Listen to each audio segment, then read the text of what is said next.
ওই সময় উনি কানাডায় অবস্থান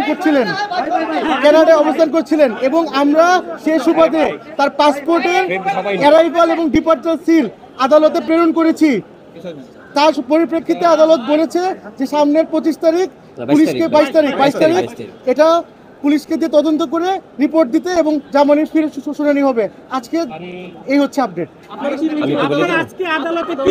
আমরা আদালতে বলেছি যে উনি একটি বাংলাদেশের স্বনামধন্য নায়িকা, উনি দেশে এবং বিদেশে শি ইজ ফেমাস এবং তার সাথে কোনো রাজনৈতিক দলের কোনো সম্পৃক্ততা বা সদস্য উনি ছিলেন না এবং এই ঘটনার সাথে তার কোনো সম্পৃক্ততা নেই, উনি দেশেই ছিলেন না এবং কোনো তথ্য প্রমাণ বা কিছু পুলিশ করতে পারেনি।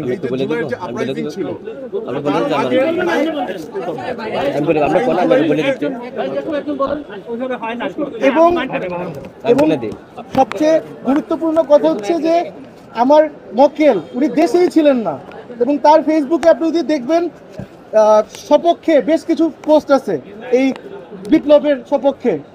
এই তো সবকিছু মিলে আমরা আশা প্রার্থী যে সামনে হিয়ারিং এ কোর্ট আমাদের থেকে সহায় হবে।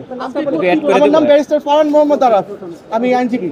আপনার মক্কেল নুসরাত ফারিয়া ঢাকাই চলচ্চিত্রের একজন জনপ্রিয় নায়িকা, উনি আপনার সঙ্গে কোনো কথা বলেছেন কি, আদালতে কিছু বলেছে কিনা? ওনাকে আসলে আজকে কোনো কথা বলতে দেওয়া হয়নি, বাট সরকার পক্ষ বলেছে উনি পালিয়ে যেতে চেয়েছেন।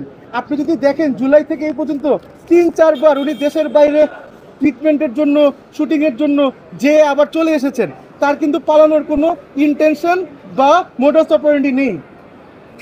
সেটা আমরা সরকার পক্ষকে বোঝানোর চেষ্টা করেছি।